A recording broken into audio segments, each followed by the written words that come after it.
Here is the voice of the working class, Rick Smith.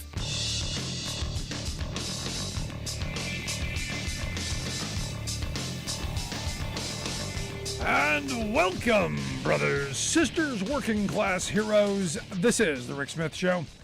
Thanks so much for being here today on the big program. Lots to get to, lots to talk about. Going to start today off with Paul Begala. You know things are bad when Paul Begala is going after the Democrats. His quote just grabbed me. He said, quote, "Somehow in my lifetime, Democrats have gone from the party of the factory floor to the party of the factory lounge."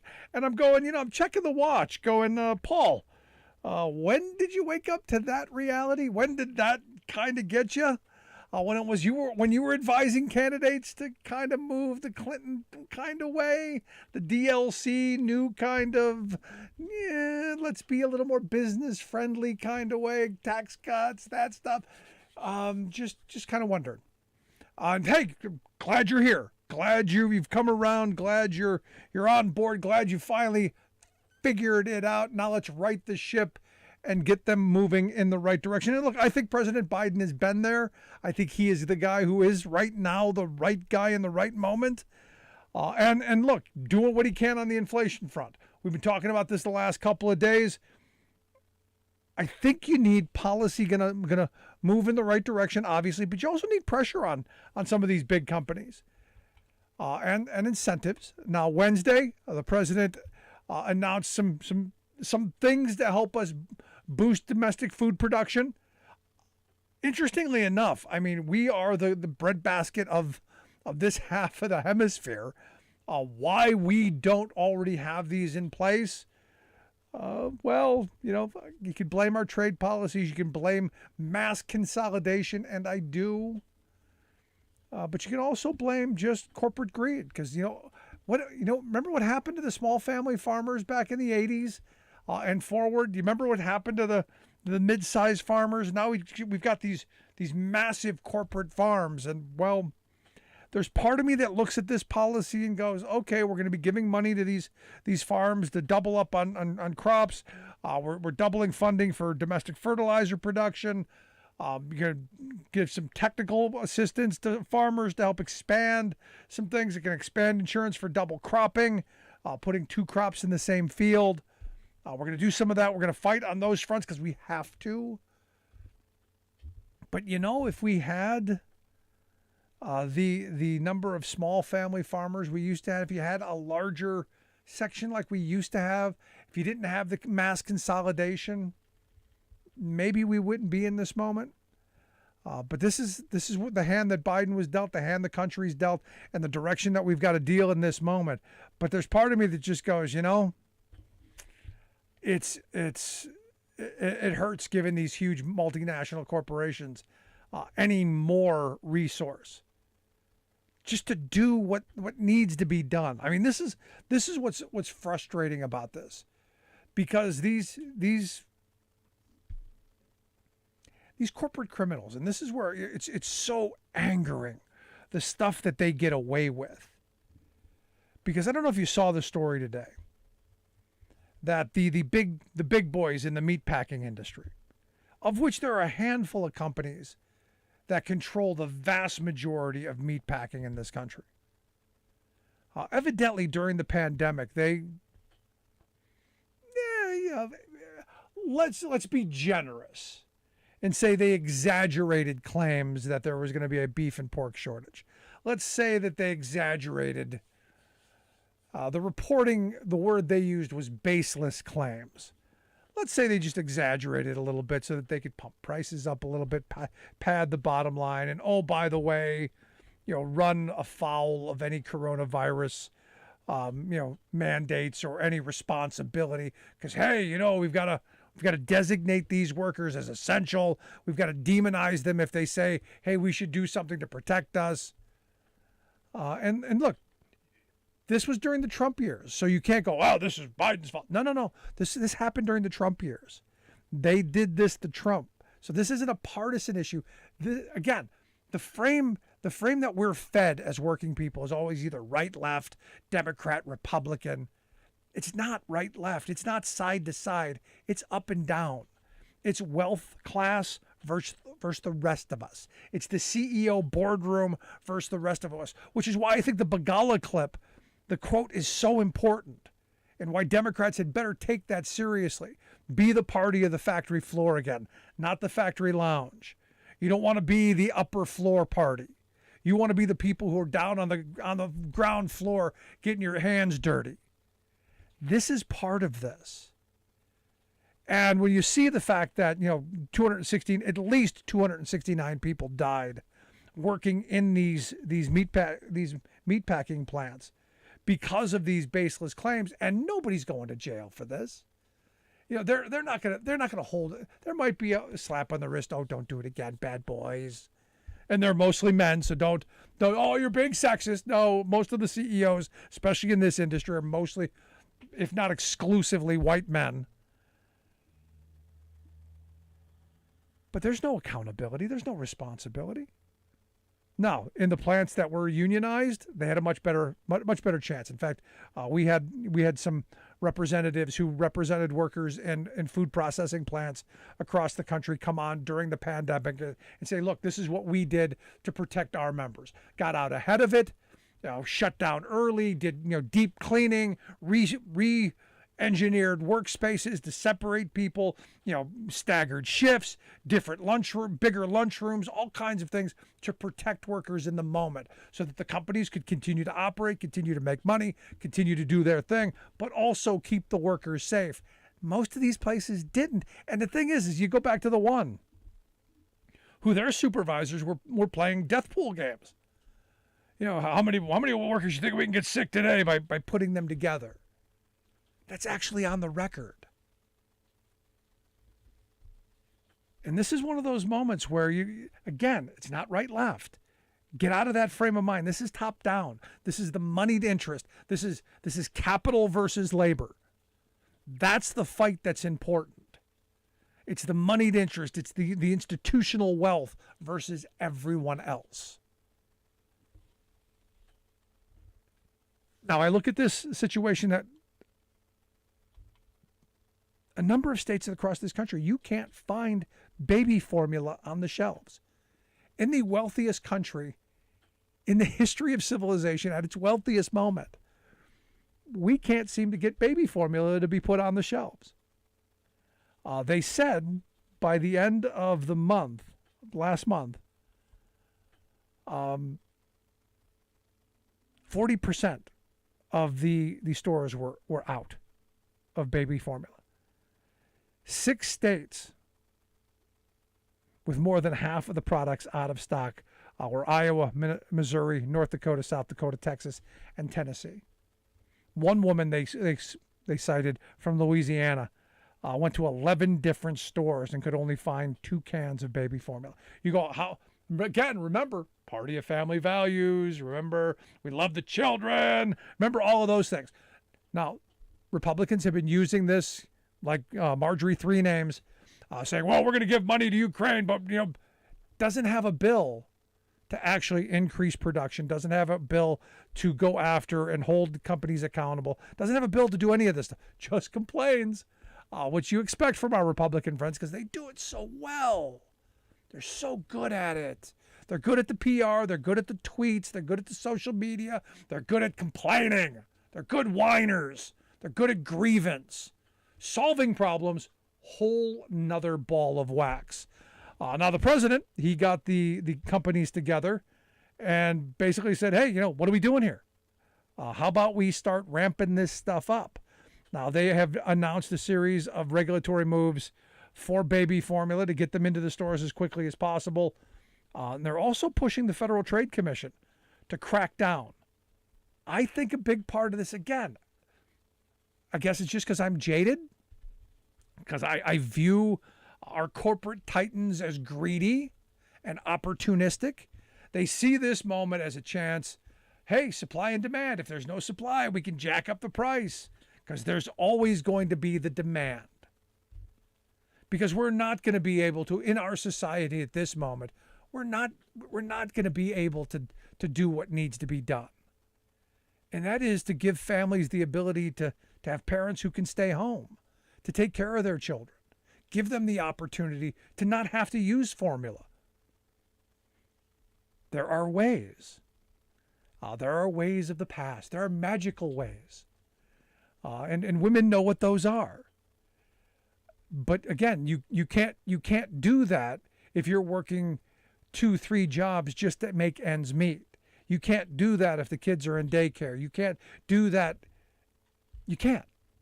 And this is where policy, again, where is my party of family values? Where are my pro-life folks who love the children? Where are they with the, hey, let's get mom a chance to stay home for 2 years to make sure that, we don't need formula. Yeah, what do we do about that? Do you remember the hue and cry? Oh, gee, I can remember it. What was his name? The guy who died, the big mouth. Limbaugh. That's his name, Limbaugh. You remember him when the ACA had the audacity, and you may remember, come with me on this journey in the way, way back machine, because this happened. In the ACA, they said that there had to be a way to ensure that breastfeeding mothers had a space that they could pump while their children weren't at work with them. They could continue to produce breast milk. They had to have a place to store it. They had to have a private place, somewhere where they could go out of the purview of everyone in the entire thing. You had to be able to lock the door. You had to have some time away. And employers had to give them that because we believed in families and values and the children, of course.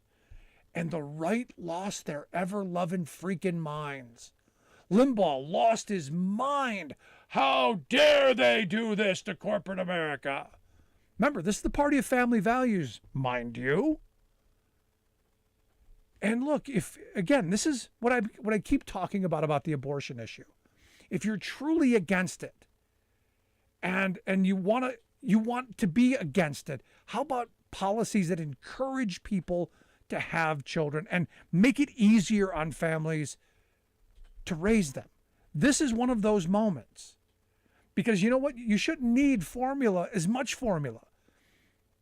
If you had the ability for mom to stay home and bond with the child and feed the child, kind of the way nature intended, the best possible nutrients and the best possible food for baby right from the start, and not have to go run off to work 2 or 3 crappy jobs to make ends meet, that's the best possible solution, and one that the family values people should be all behind.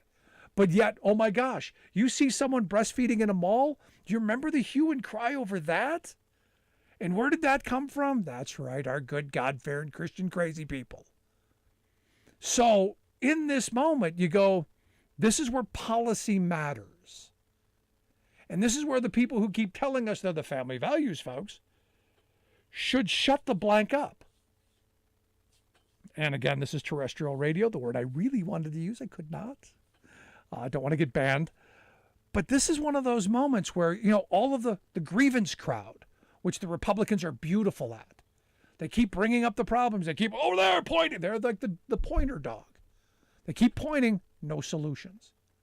I just gave you a good solution. And I gave it to you for free. So I'm challenging my pro-life Republican friends to go, you know what? Rick's got a great idea.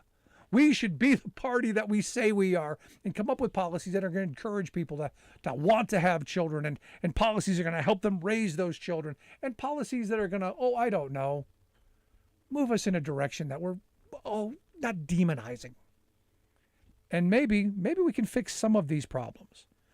Now, also, the Biden administration is going to allow more imports of baby formula because clearly the manufacturers haven't been able to keep up.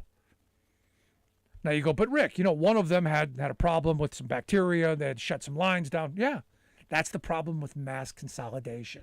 That's the problem with having only a handful of companies. This is the reason we need to break up these big monopolies, and we need to have more production by various companies so that if one goes down, the rest of them can pick up the slack, ramp up production, and meet our demand. This is why 1, 2, 3 companies bad. Again, my conservative friends, they used to understand and they used to believe that. Sadly, not so much anymore. And that's a problem. And look, I'm not saying there isn't a problem. We need formula. I'm not saying there's not a problem with inflation. We've got it. But just don't stand there and point it out. How about some solutions other than Joe Biden's fault? Crazy people, I'll tell you. Love to hear your thoughts. 1-866-416-RICK, 1-866-416-7425. Back after this.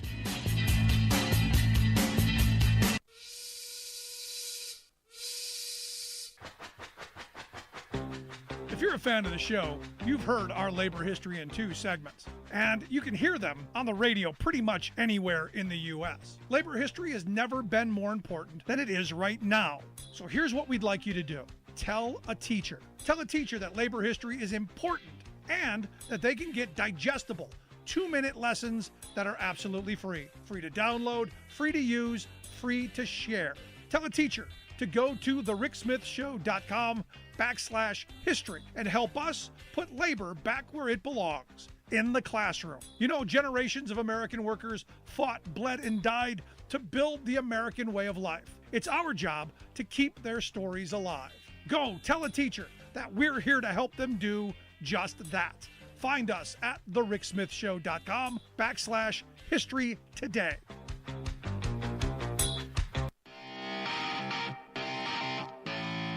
Welcome back to the Rick Smith Show. Now, here is Rick Smith. Not rocket science, folks. Not rocket science at all. And look, I'm still looking for today's Teddy Roosevelt. Who's going to be our trust buster? Who's going to be the ones who start breaking up these? Who's going to start breaking up these conglomerates and say, you know, it's not good for us. Might be good for corporate profits. Might be good for CEOs. Might be good for all that. Because, oh, by the way, you know, our friends in the formula folks, who have the bacteria thing, stock buybacks. You go, here's an idea. We need more production. You know how you could have used that money better than buying your own stocks back? You could have increased production. Oh my goodness, you could have bought new material, you could have bought new facilities, you could have hired more workers, you could have done anything more. You could have thrown that money into a ditch and lit it on fire, which should have been more productive than what you actually did with it. But no, we're gonna buy our own shares back. Screw those children. Let's go to the phones. Got Alice on one. Alice, how are you today? I'm doing well. How about yourself? I'm loving the children. How about yourself? Yeah, right. No, not today. I've adopted the Republican frame of mind, But seriously, what I wanted to say is, they seem to be following, to a degree, the Republicans, that is, and the evangelicals, the Hitler playbook. And the thing is, the very first people, Hitler did not kill the Jews first. First, he went after the disabled children and the mentally ill children and the children that had Down syndrome and whatnot. So I'm going to make a prediction and say, by the time that they pass all these laws, and I'll hear in about 20 years, when the climate change kicks in really good, and there's all kind of food shortages and medical shortages, that all of a sudden we're going to have the life unworthy of life from the Republicans. I think we already have that, Alice. I think we're already there. This is where their stance on health care does that. I think they know that we ration health care. I think they know that if you're not fortunate enough to have good quality health care in this country, you're going to die years sooner than you should. I think they're already there. And it's why they were so hell-bent on repealing the ACA and why they're so hell-bent on destroying Medicaid especially, and ultimately Medicare. Because understand what Medicaid really is. Yeah, it helps the poor, but it helps poor seniors. It is our last line of defense for seniors. So this is how you really thin the herd. If they've got nowhere to go, they go to old age homes, and we go back to warehousing seniors like we did in the past. This is the future where Republicans want to take us, but they're not brave enough yet to say that. they couch it in terms of responsibility and crap like that. But this is where I agree with you to a point, but I think we're already where you think we're going. Well, yeah, I to a degree. But what I'm saying is, when it comes to the children, that once we get all of this, because we have to have a domestic supply of the infants. Yeah. But I'm sure that we'll have little panels that oh well, this one looks deformed or whatever or whatnot, and because you got to save all that food for the wealthy people. But I thought we already had death panels. Did we have? Wasn't that what the AC was? Wasn't that what the Obama death panels? Don't we already have those? Under the Republicans, if you recall, that they suggested that all the older people just sacrifice themselves for the betterment of the corporation. But I don't think that. Some people aren't paying attention, and the other people don't care. Yeah. But you have a good evening. You too, Alice. I appreciate it. Jeff just sent me an email. Soylent Green. Yeah, thanks, Jeff. If you ever saw the movie, that's you're eating the people. Yeah. Wow. Thanks, Jeff. That was an image I did not need in that moment. But no, this is where I come back to. What Alice was talking about. We're already there. They're just couching it in nicer terms. They know that people without adequate health care are going to die sooner. They know that we already ration care, which is why they don't really care about the children once they're born. Care about them in utero. Care about that. Actually don't care about, how they're born. They don't care about, I don't see any policies for prenatal care. Because, if you're poor in this country, if you're a poor woman in this country, you've got some third world rates of possibly dying. Our maternal death rates are disgraceful. But we don't hear about that because those are just those people, just those poor people. And again, this abortion issue really is about the poor and the working class. And it may not be you. It may be your daughter or your sister. It may be someone you love. And this is where I think this is an everybody issue. I've said this 1,000 times. It's not my personal issue. It's not going to affect me individually. I am well past my childbearing years and ability. Never having any. But I know and love bunches of people who this does affect. And that right to self-determination is the most important thing. Now, do I want them to have abortions? No. But I also don't want them having to go to a back alley. I also don't want them to have to be desperate. And that's where the Republicans want. That's where they want working people. They want them desperate and pliable. And not just when having children, but in the workplace, as consumers, in society. That's what they want, and that's what they're working towards. That's what this is all part of. It's all part of their no rights at work and no rights in society agenda. And it's scary stuff. Love to hear your thoughts. You can email me, rick@thericksmithshow.com. If you missed any of the program, grab the podcast. Anywhere you get your podcast, from iTunes to iHeart, Stitcher, Podbean, anywhere in between, it's always there, always available. Make sure you like, share, subscribe.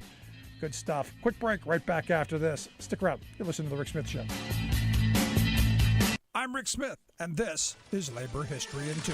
On this day in labor history, the year was 2008. That was the day Immigration and Customs Enforcement agents besieged the agri-processors meatpacking plant in Postville, Iowa. At the time, it was the largest immigration raid in U.S. history. Nearly 400 workers, mostly from Guatemala and Mexico, were rounded up, detained, and arrested on charges of identity fraud and entering the United States illegally. The raid was part of a nationwide campaign targeting suspected undocumented workers. The raid essentially killed two birds with one stone. It quashed the union organizing campaign the United Food and Commercial Workers Union had been waging for over 2 years. It also dashed the hopes of the Department of Labor investigators looking into allegations of substantial abuses at the plant. UFCW leaders noted the raid served to eliminate hundreds of witnesses to labor violations at the plant. The raid did uncover at least 29 cases of child labor violations, with children as young as 13 years old working on the killing floor. But Minneapolis UFCW organizers maintained that company agents routinely followed UFCW reps on home visits and threatened workers they spoke with. They noted that wages are extraordinarily low, basic worker safety and protection is miserable. It's intensified by the fact that this employer was able to come up with a more vulnerable workforce and abuse it over the long haul. These workers were quickly convicted, jailed, and then deported. They were soon replaced by a fresh wave of Somali refugees who complained of the same low wages and poor working conditions.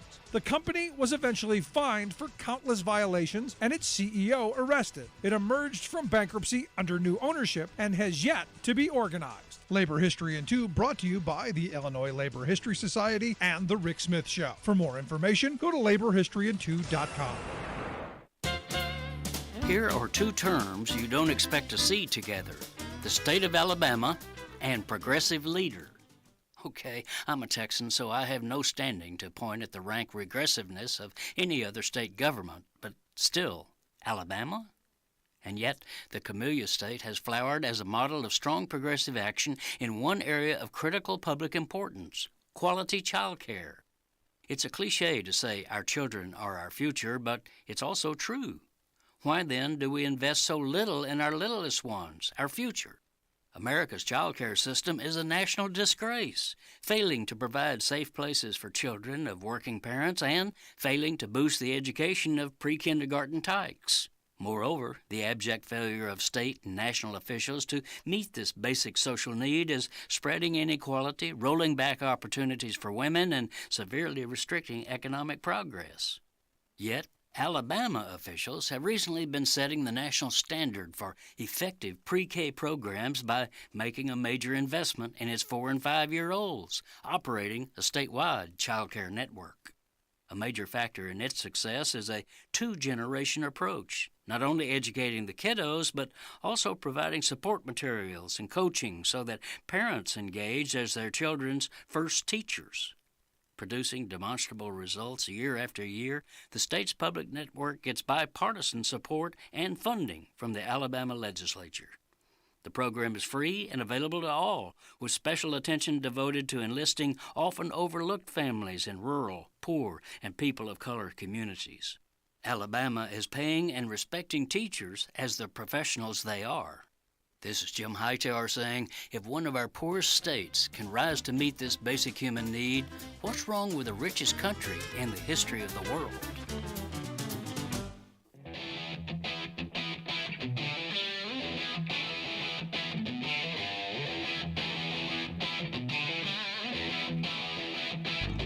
Welcome back to The Rick Smith Show. Now, here is Rick Smith.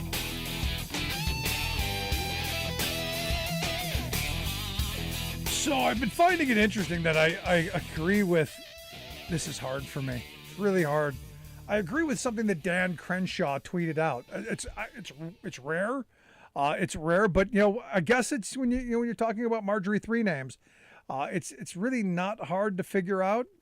But there's the tweet off that goes on with when this stuff happens, and Marjorie Three Names has been kind of the Russian propagandist. She's been the one out there pushing the nonsense, and it's kind of frightening in a way that how far the Republicans have gone in defending.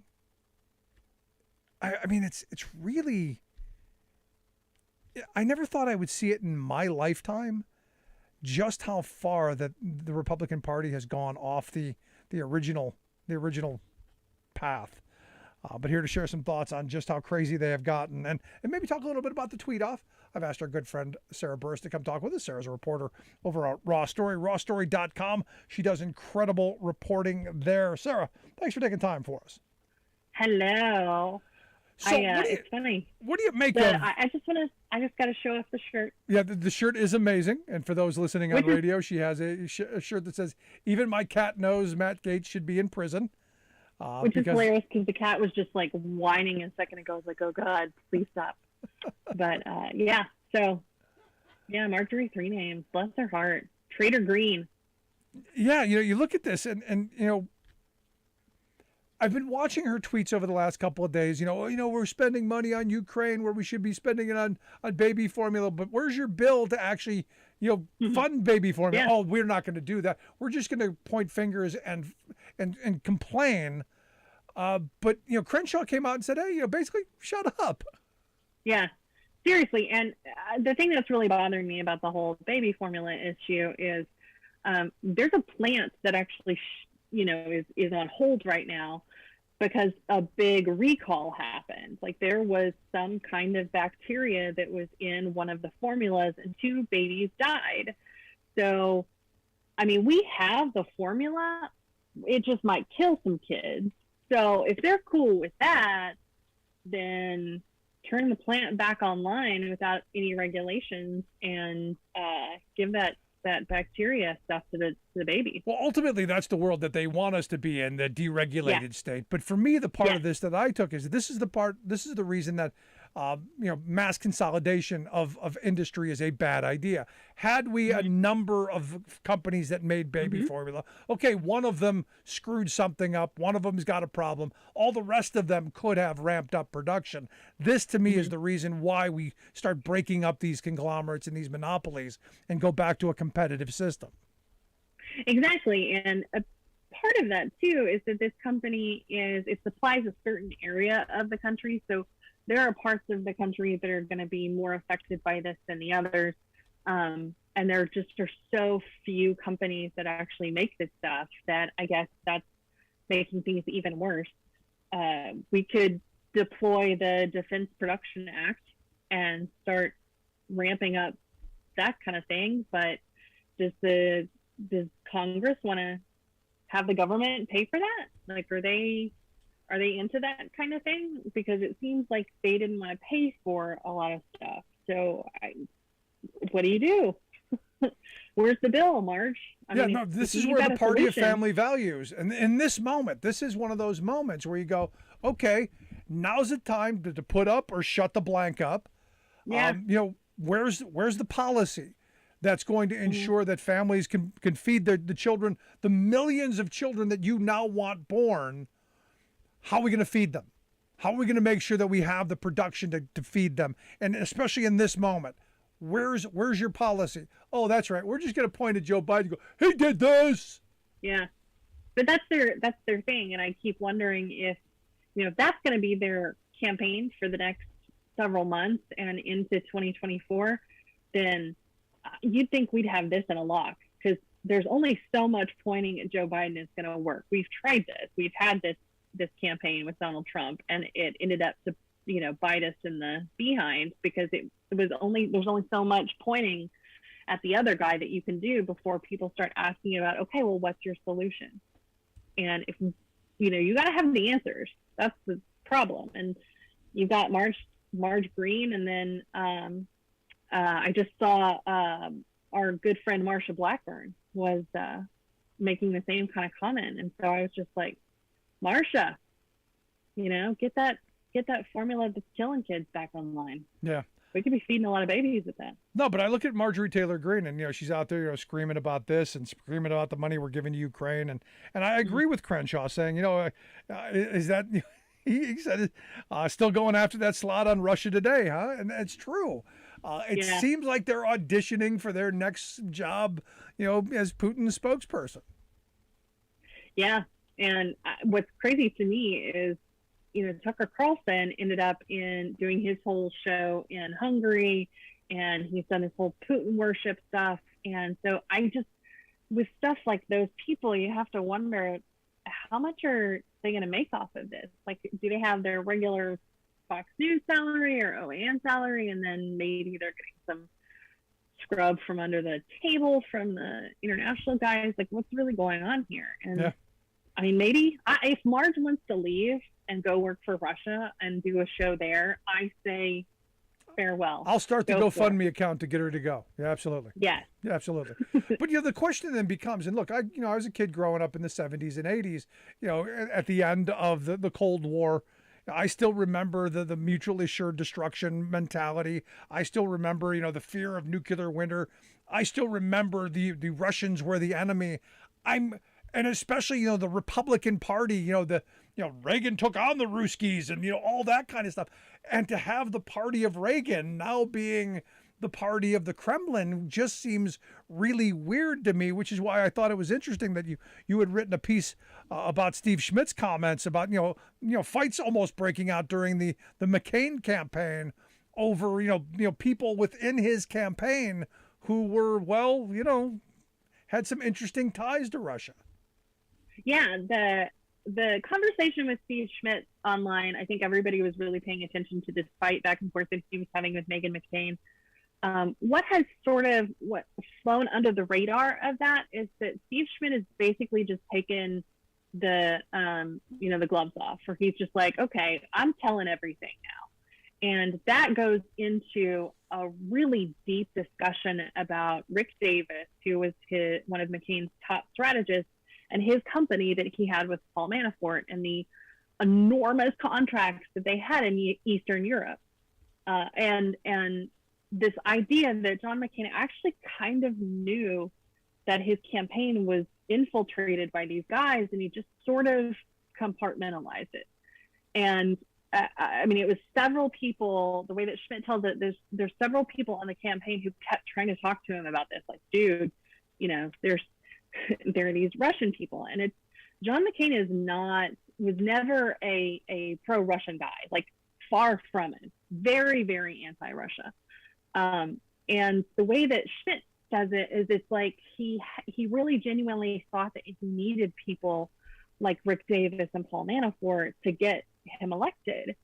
And they just basically ended up swindling him. Yeah. I think he said by the end of December 2007, the campaign was completely bankrupt.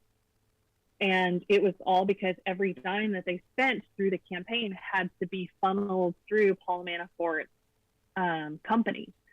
And he said, it goes back to Bob Dole in '96 and the Bushes, and like there has always been this nebulous lobbying firm that is working its way into each presidential campaign and trying to, finagle their influence.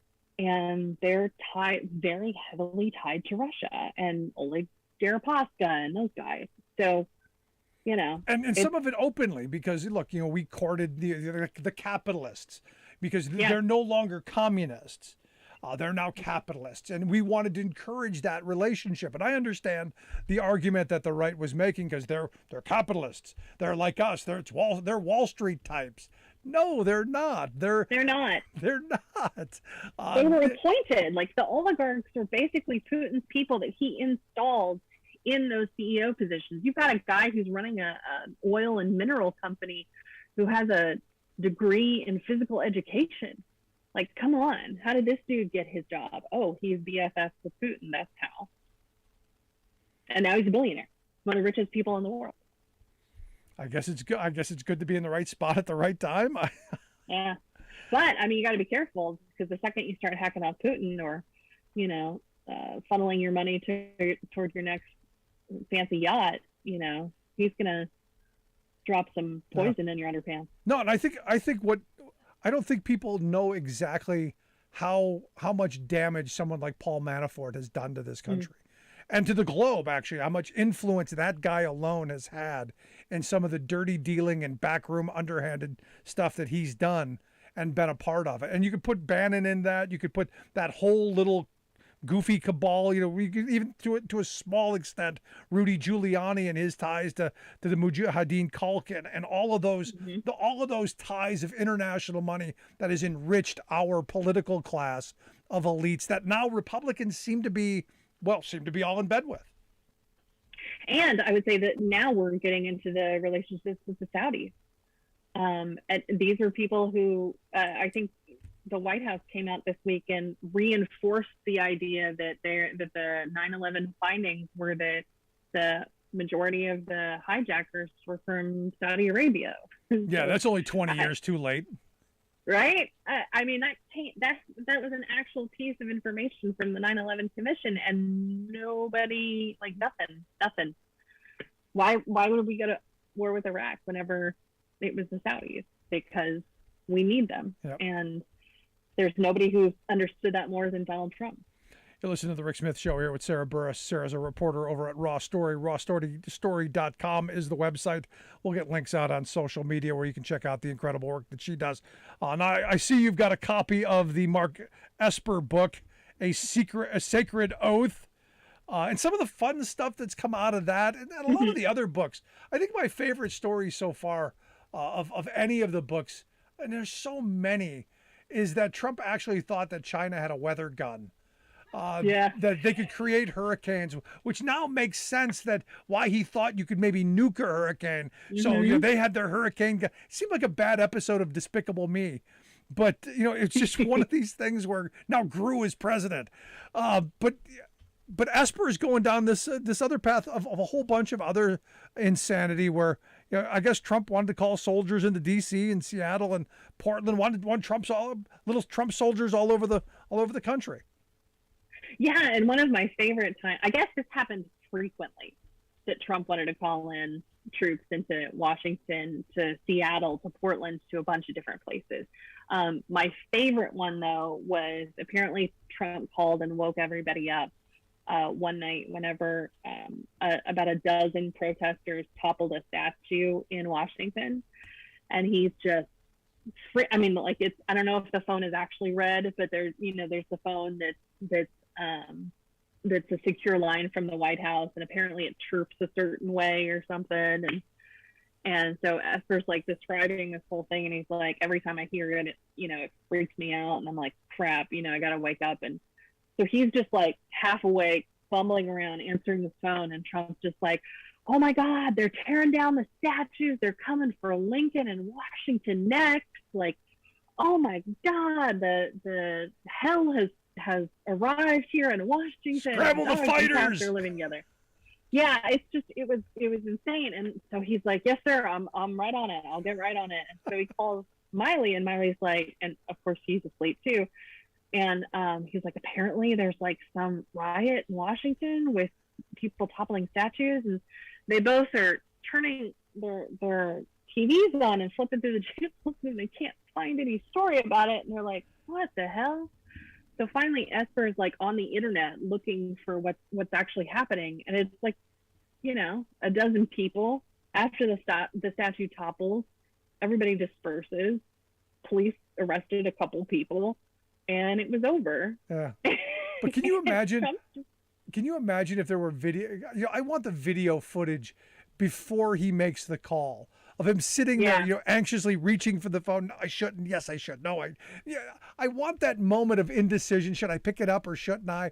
I want to know what those moments leading up to that call were like.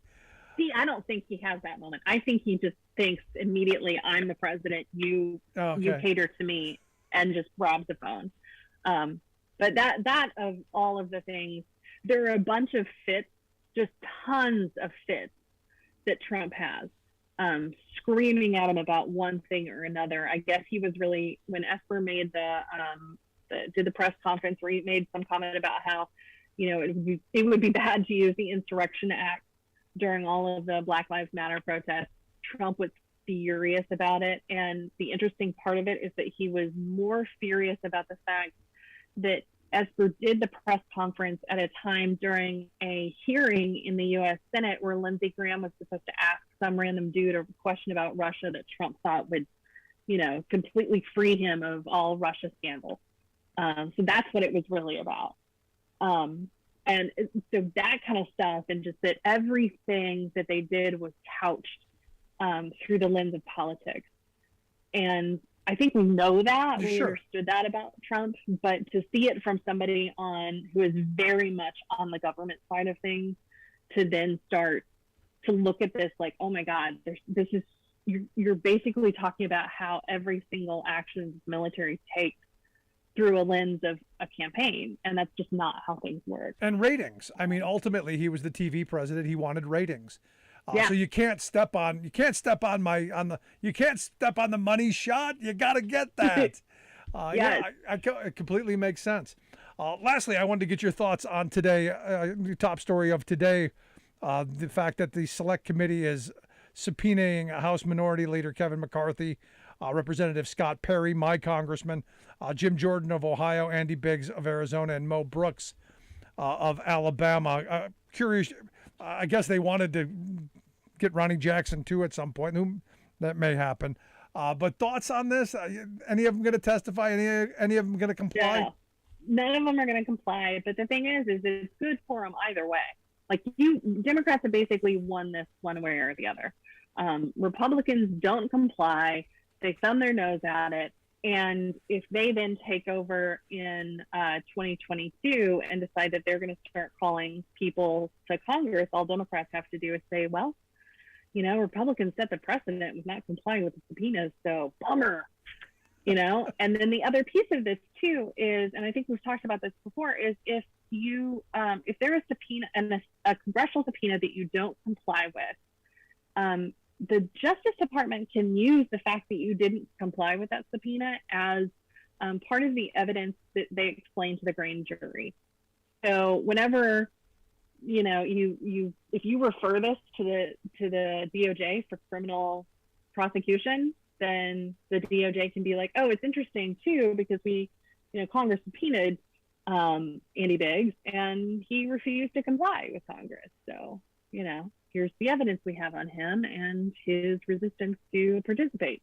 So it makes it very interesting, and I think there's no win for Republicans here. Yeah, but I look at someone like my congressman Scott Perry, who I find wholly unacceptable. But he leaned into it, and he's going to run on this. It's a badge of honor for him in this district. This is an illegitimate body. They leaked, this stuff, this charade to the media. It's all about politics to him, and they're running the country into the ground. He's used it to stoke the base, making himself the martyr and the victim. Yet he was one of the people who was instrumental in this attempt to overthrow our government, and it's not surprising to me. But he's playing to his base. I think all people have to do is ask, what do you have to hide? Like, what is it that you're worried about? This shouldn't be that big of a deal. If you didn't do anything wrong, then it shouldn't be that big of a deal, right? See, for me, if I was running this committee, if I was running the committee, I would have wanted all these people on the committee so that they're already in the room, and I could have just turned to them and I said, well, what were you doing that day? They're already there. See, I figure if you've got Ivanka Trump and Jared Kushner and Don Jr. all showing up to talk to this committee and members of Congress can't show up, what were they doing? What is it that they're hiding? That is an excellent point. Excellent point, which is why you're the reporter asking the important questions. Sarah, I appreciate the time. As always, great stuff. Keep up the great work. Look forward to talking to you again real soon. Thank you. Have a good weekend. You as well, our good friend Sarah Burris. Make sure you check out her work over at Raw Story, rawstory.com, the website. Quick break, right back after this. If you're just joining us, make sure you grab the podcast. Never miss a second, never miss an episode. Always there, always available. Share, subscribe, comment, like, all of that stuff. Quick break, right back after this.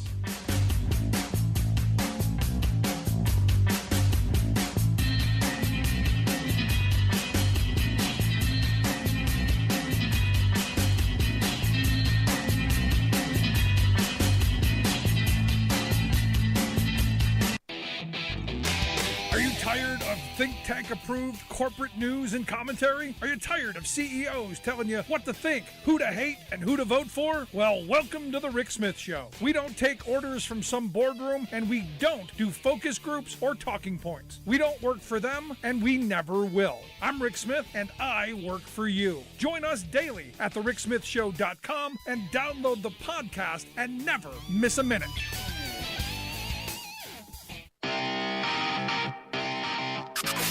You're listening to The Rick Smith Show, where working people come to talk.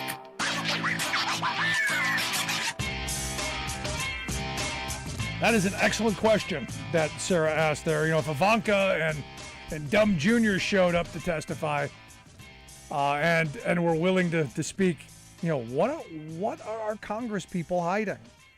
What is it that they don't want to be known? Now, understand, someone like Jim Jordan, here's a thought. What was he doing on that day? Who was he talking to that day? Oh, that's right. He had a phone call with the president. We know that. What was said? Just kind of throwing that out there. What was his presence in the meetings, the White House meeting in the run-up to January 6th? What was his part in planning that? Same thing with Biggs. Biggs was in the meetings that decided on what was going to be done on January 6th. There are far-right activists who are claiming that he was integral in the planning of this. And it's alleged that he had efforts to persuade state legislators to overturn the electors. He actually worked on this stuff. Scott Perry, here's a guy, my congressman, who is instrumental, allegedly, I'm going to go with allegedly, even though he was allegedly instrumental in helping to install Jeffrey Clark, who is a central figure at the Justice Department to overturn the election. In fact, we've got the texts that show that. You go down the list of these guys. McCarthy, the same thing. Phone call. What was he talking to with Trump on the day of January 6th? And remember, his comments after January 6th were Trump was responsible and should resign. Why did you walk that back, Kevin? Just curious. And then, I go to Mo Brooks. Mo, you can explain away a little bit. Mo did do some stuff, but a little jilted after Trump pulled his endorsement. But Brooks alleges that Trump asked him to rescind the 2020 elections, asked him directly to remove Biden and install Trump, and then to, quote, hold a new special election for the presidency, which would have happened in the House of Representatives, which Trump himself floated in Allentown, Pennsylvania at a big rally that, hey, we know we can win if it goes to the House because we've got the votes. Because then if it goes to the House, it doesn't go on the number of representatives. It goes on the number of states and their delegations, of which I think Republicans had 26, 24. Even though the Democrats held the number of the House. This is one of those moments where, they should be compelled to testify. If it were you or me or any working person, they would drag you in there. The sergeant of arms would come and get you and drag you in there. But there are high elite muckety mucks. I guess the law doesn't apply to them.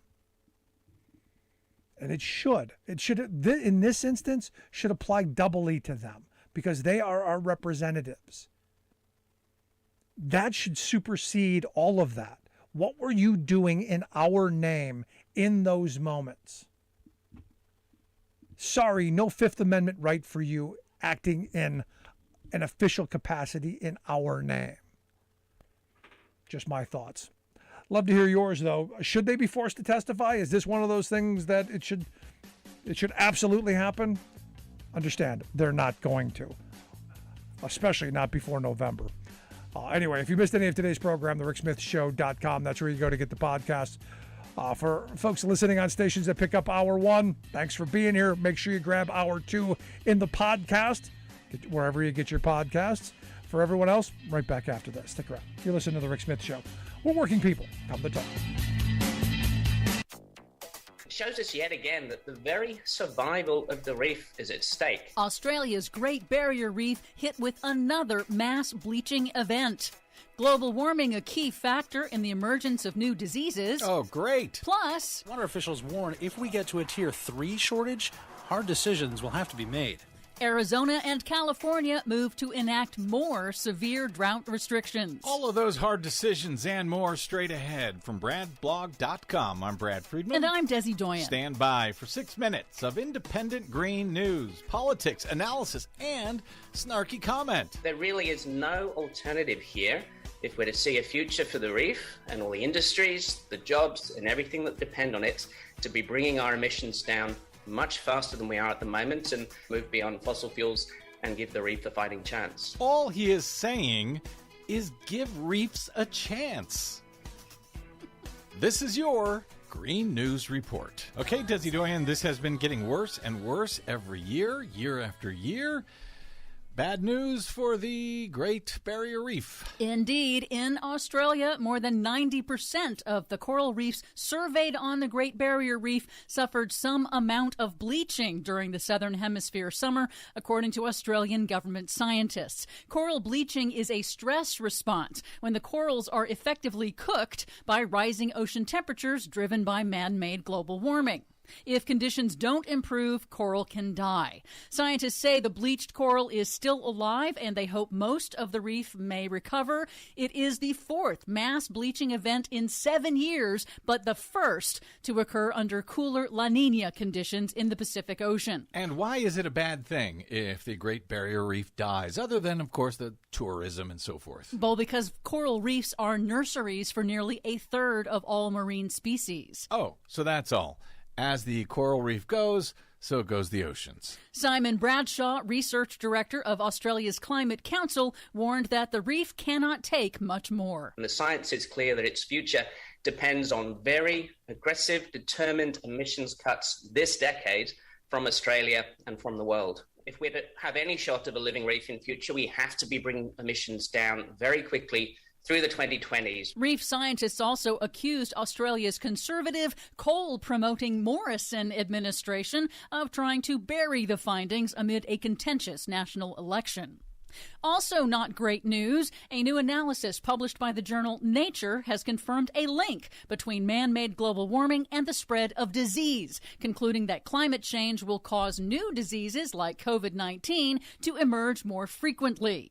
The researchers say that climate change and habitat destruction are pushing species into densely populated areas, particularly in Asia and Africa, in turn increasing the chances of cross-species transmission of viruses known as zoonotic spillover, which can lead to new epidemics. Well, given that so many billionaires made so much money off the COVID pandemic, now you're just encouraging them to make things worse, frankly. Here in the U.S., more water cutbacks are ahead for the Southwest, which is now in the grip of the deepest drought in 1,200 years, with major reservoirs at record low levels.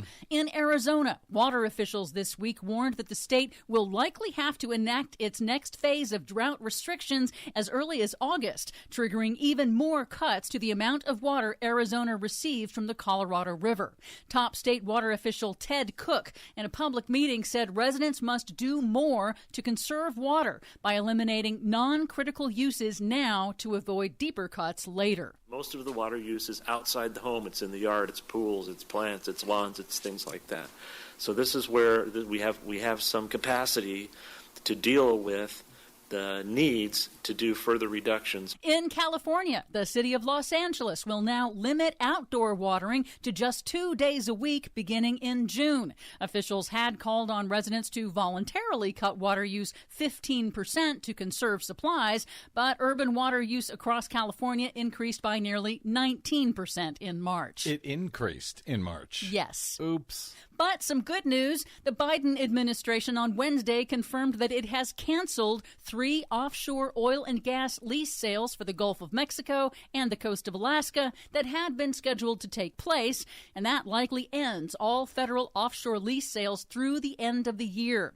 The Interior Department cited lack of interest from oil companies as well as legal obstacles limiting time to hold the sales. Just more cancel culture. And finally, a new analysis by the UN International Energy Agency finds that renewable energy deployment hit a new global global record in 2021, despite supply chain disruptions and other speed bumps as a result of the coronavirus pandemic, and the world is on track to break that record in 2022. Finally, a record we're happy to break. Yeah. For much more on all of these reports and the ones we couldn't get to today, check out our website at greennews.bradblog.com.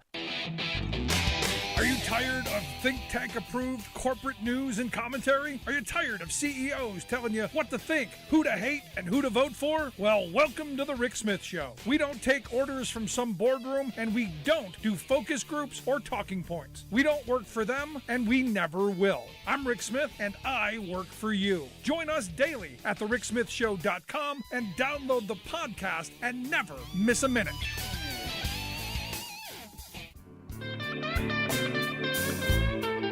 Welcome back to the Rick Smith Show. Now, here is Rick Smith. So got an email from Sarah listening on KTNF, AM 950, the progressive voice of Minnesota. She said, love the Church of Collective Bargaining idea.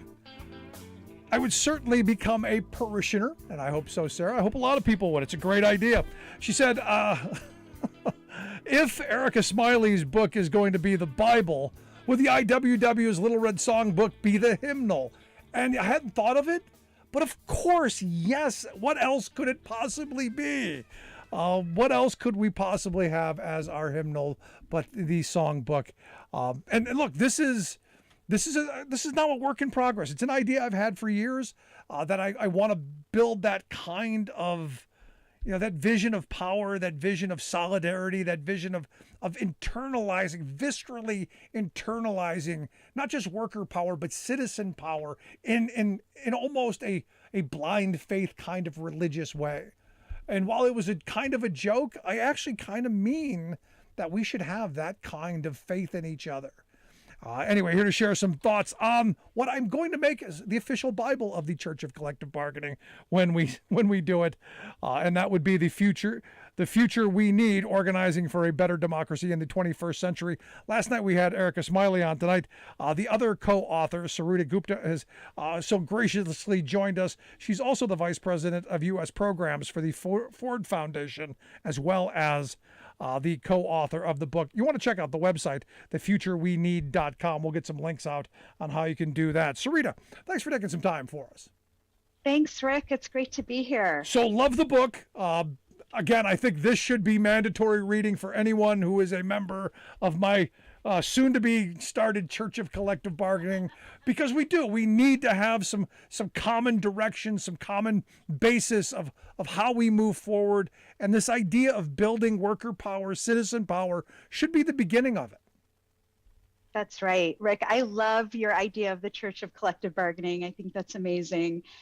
And I'll just say that, really, we wrote this book, Smiley and I did, because it would be so easy to see everything in this moment, all the actions and organizing that we see from Starbucks to Amazon to actually congressional staffers, by the way, as we heard last night happen, as just random acts versus the evolution of a worker movement in this country, and a growing faith in what it means to join together collectively and make change. And, Smiley and I really felt it was important to thread together lessons we've learned over the years and to tell a different story of how these struggles add up to forging a pathway to the future we need, one in which people can live, work, and age with dignity, with agency, and with joy in their lives. No, and a big part of this moment, and why I think this moment is happening, and the way it's happening is, all of those fights over the last, 15 years. I mean, you go back to 2008, 2009, where we had a major crisis. We hadn't built the kind of organizing and the kind of mentality yet to really push and demand more. I think, Occupy Wall Street. I think what happened in 2008.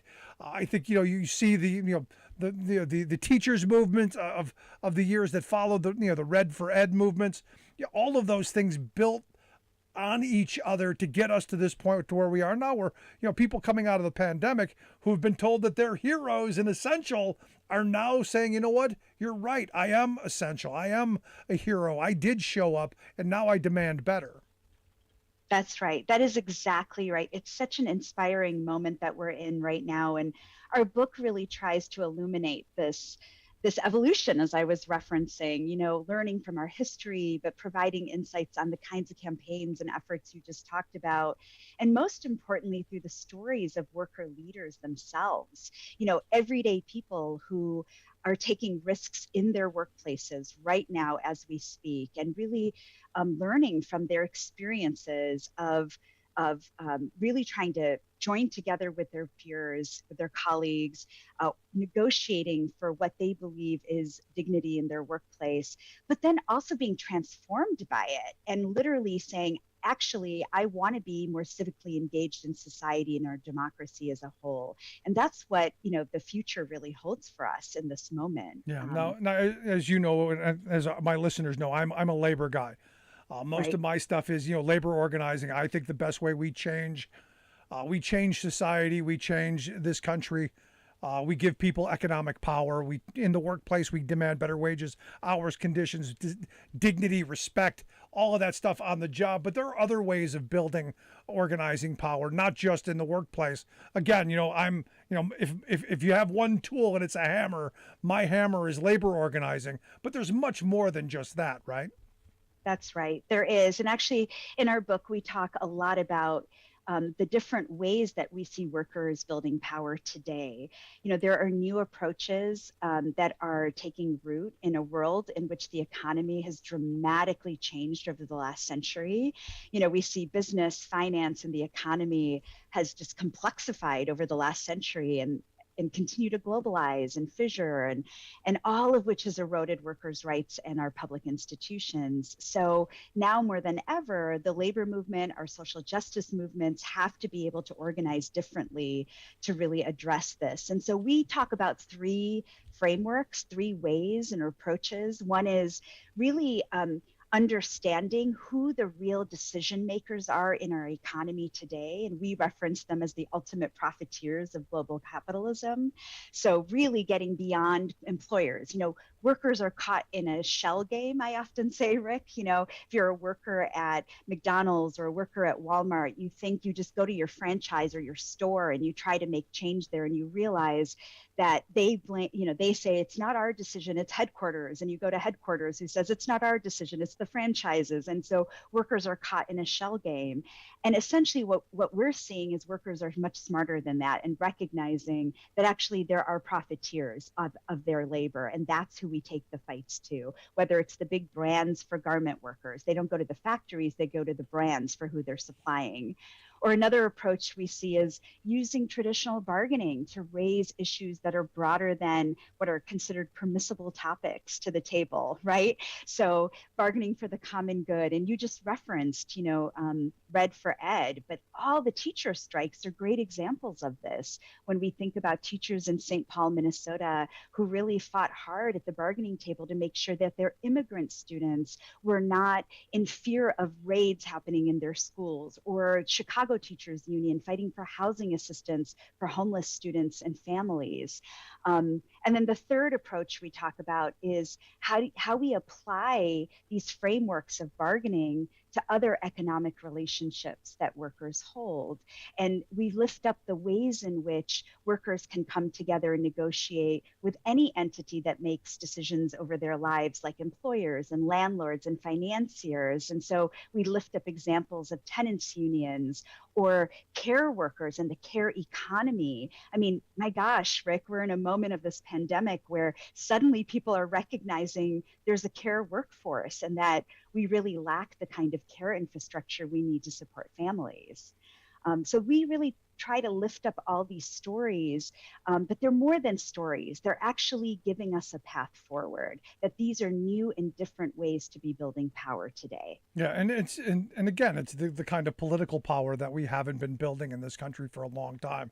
And I would argue that it's hearkening back again to the era of my grandparents' generation, where they did build this kind of power. It's Right. and I would argue, and you can correct me if you think I'm wrong, that this is a couple Reagan era-esque forward kind of hooray for the individual, kind of pitting us against each other, that has created this environment where hooray for me and the heck with everyone else kind of mentality that's put us in this moment. And we got a lot of work to do to get away from that kind of thinking, I think.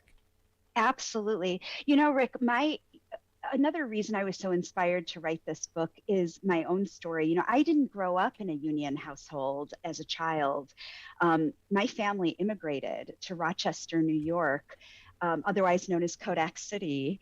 And my experience growing up, literally one town over from Kodak Park, which was the industrial facility, in a working class community where the majority of the kids I grew up with had family members who had worked at Kodak for multiple generations, has really shaped my thinking about unions and dignity and agency, because throughout my childhood, Kodak, which was non-union, was downsizing, leaving many people in my community jobless or without the types of jobs that allowed them to sustain a middle-class lifestyle. And I literally watched the impact of this. It was absolutely devastating. And, the 10-year-old me was trying to figure out, how is this possible? How can families who've worked for generations at a company lose their jobs and sense of security like this? And for many of my friends and their families, they felt and they continue to feel left behind. And that's the kind of divisions that we see in America today. There's growing anger and frustration. People feel left behind by employers and by politicians, and frankly, by our movements. And they've lost faith in our democracy and the role of government. And so this book is really about harnessing that back and saying, people are feeling a lack of respect, dignity, and agency in their lives. And it doesn't actually have to be that way. We can change that. And that's what I hope this book will inspire in people. Absolutely. The book, The Future We Need, Organizing for a Better Democracy in the 21st Century, written by Erica Smiley and Sarita Gupta. thefuturewenneed.com, the website. We'll get links out on social media how you can take a look at it. I think important read, and again, this is going to be the Bible at the Church of Collective Bargaining when we get that up and running. Now, in looking at this, and this is kind of where I want to finish this at, because we are a divided country in this moment, and I've been saying, for years now, the only way I see us to come back together is to do what you just talked about. Give people that economic path forward, that path forward on. We're all going to be, trying to make sure that families have a path forward. That this is the kind of stuff we should be talking about. This is where the Democratic Party needs to get their heads out of wherever it is and start being the party of the working class, and even Republicans, because there used to be pro-worker Republicans in this country. I don't know how they've lost their flipping minds, but this is where we as voters need to start demanding policies that move in this direction again. And I think this is kind of the beginning of having that conversation. So I'm kind of hopeful for this book to be maybe the catalyst that moves us a little bit towards that. Too optimistic, you think? Not at all. I think that's exactly right. Look, this pandemic absolutely blew open the layers, the depth of inequality that we find happening in this country.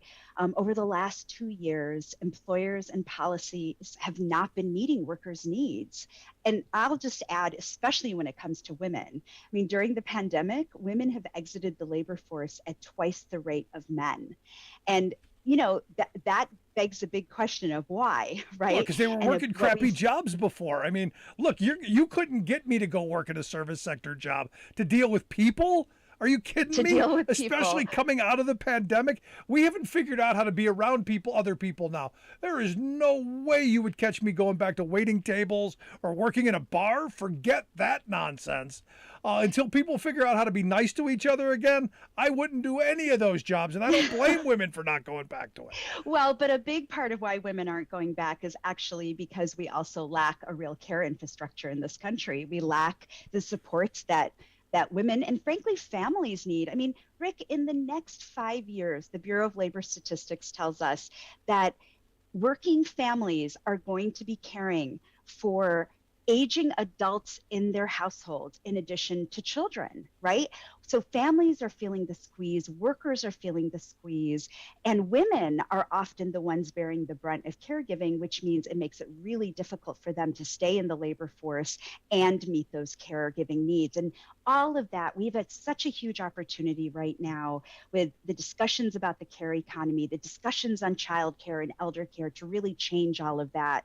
And I think to your point, I think a lot of people reference this moment as the Great Resignation. I think it's more like a Great Awakening, where workers are really understanding and asking themselves, like, what is the purpose of work in my life at this moment? And they're also saying they want dignity at work. Workers aren't leaving the job force completely. We're seeing trends of people having 2 jobs now instead of 3 or 4.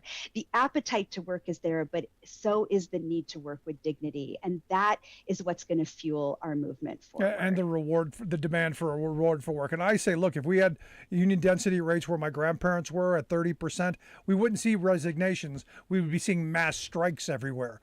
And I would like to get back to that so that people don't have to go quitting, looking for other jobs or doing these idiotic gig economy jobs, which there's a whole nother organizing opportunity that needs to happen and very soon. But Sarita, I appreciate the time. Excellent book. I hope you do well with it, and I'd like you to come back again real soon and talk a little bit more about this, because this is really an important topic. And in fact, we're going to have to make you like honorary deacons or bishops or something in our Church of Collective Bargaining. You're going to have to be like the high priestesses of our church. Happy to. I would love to come back to the Church of Collective Bargaining. Thanks so much, Rick. Thank you so much, Sarita Gupta. Again, the book, The Future We Need, Organizing for a Better Democracy in the 21st Century. You can find that at thefutureweneed.com or whatever local bookstore you use, just not the big A. Don't go to the A. I'll send you to Powell's if you have to go somewhere. Just not the A place. I'd love to hear your thoughts. You can email me, rick@thericksmithshow.com. If you missed any of the program thus far, make sure you grab the podcast, never miss a second. Subscribe so you'd never miss anything. Share it with your friends so they don't miss it either. Quick break, right back after this.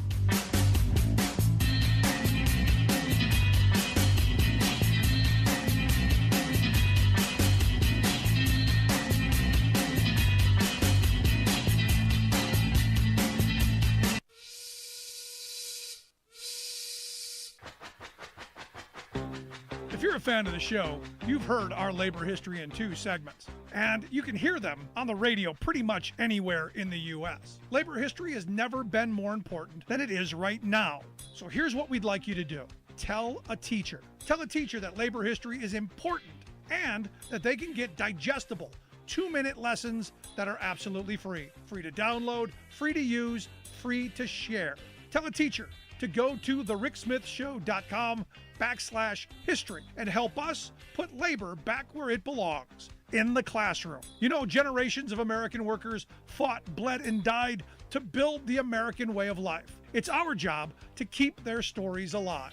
Go tell a teacher that we're here to help them do just that. Find us at thericksmithshow.com/history today.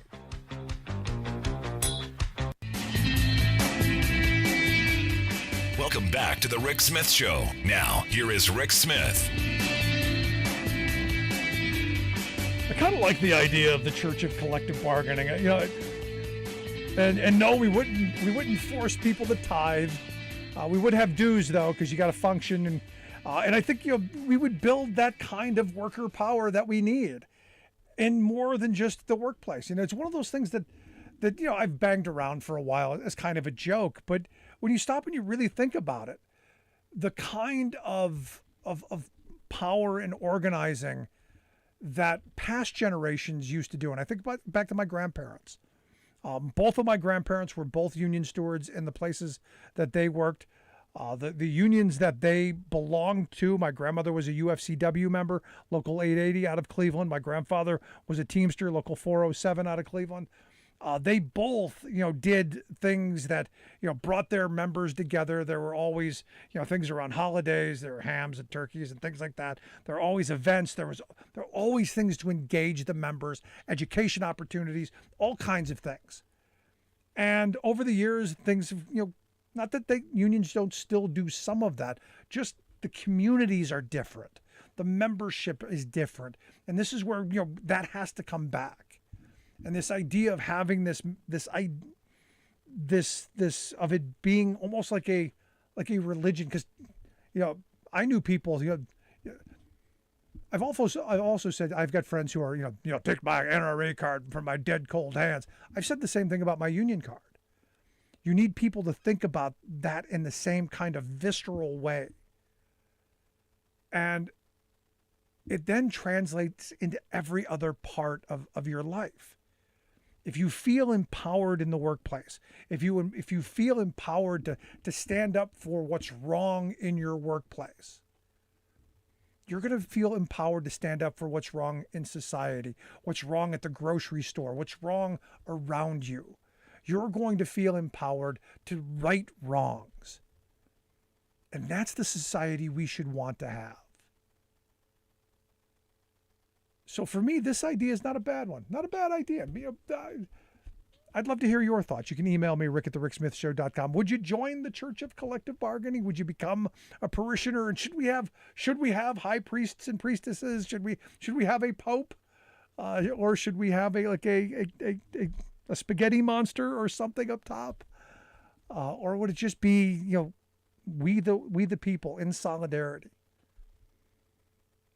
Because I think back, over my lifetime, I've never not known that kind of power in the workplace. And I'm always surprised when people, shy away from a fight. I'm always surprised when people, especially in the workplace, when people shy away from a bad boss. For instance, currently, I have called out the Pennsylvania AFL-CIO for putting a guy in as their president who I find wholly unacceptable. While I was an employee there, he was horrible to the women who worked there and to the employees who worked under his command, under his charge. And at the time, I spoke out to the guy who was president at the time, saying, you can't treat people like that. Well out of my ability to say anything. But as soon as they made him president, I spoke out to the general public and said, this is unacceptable. The labor movement is where you take on bad bosses. And I'm hoping in Pennsylvania that the executive board, because I called this out, they are now investigating, and they have now spoken with over 40 people who have worked there in the past, and they claim there's going to be a hearing, and they claim they're going to do something. But it's because I so believe in a movement of empowered workers to stand up, speak out, and take on bad behavior, to right wrongs. That I've lived that. And I want that for everyone. I have never not known that power. And if there's one thing that I want listeners, friends who email, folks who watch, I want you to have that as well. That sense that you can change things. Because it's always been my belief, if you want to change the world, you want to make this a better place, this world a better place, change your piece of it. Change the space where you stand. Make that place the best it can possibly be. I know people, when I used to do organizing, this place is horrible. I'm going to be out of here. I'm never going to come back. Yeah, but why not make it better now? So that when you do leave, it's better for you having been here. And that the next person's not going to have to suffer what you've gone through. Make it better. Take a stand. This, to me, the important moment that we're in, which is why we're seeing the kind of labor organizing that is going on. And look, I look at that Amazon plant in New York, that JFK 8.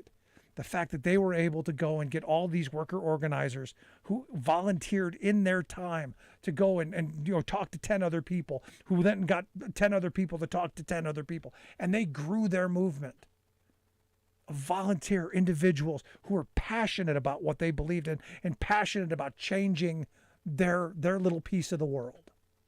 And thus, they have changed this country on the labor front. That is exciting stuff. That is amazing stuff. And it's something every one of us could, and I would argue should be doing. At least that's my thought. Love to hear yours. You can email me, rick@thericksmithshow.com. Again, if you missed any of the program, make sure you grab the podcast. It's always there. You can do that at thericksmithshow.com or wherever you get your podcasts. Going to take a quick break. When we come back, going to get some thoughts from Austin Infante from Heartland Signal, our radio partners over at WCPT AM 820 in Chicago. Right back after this. Stick around. I'm Rick Smith, and this is Labor History in 2. On this day in labor history, the year was 1856. I'm Rick Smith, and this is Labor History in 2. On this day in labor history, the year was 1856. Workers of Melbourne, Australia, marched to celebrate a victory in the campaign to win the 8-hour workday. At the time, it was common to work as long as 12 or 14-hour days. A gold rush had brought a building boom to Melbourne. This meant long, tough work days for workers in the building trades. Frustrated by the working conditions, trade laborers began to mobilize for a shorter workday. That March, stonemasons working on public works projects, including Melbourne University, walked off the job.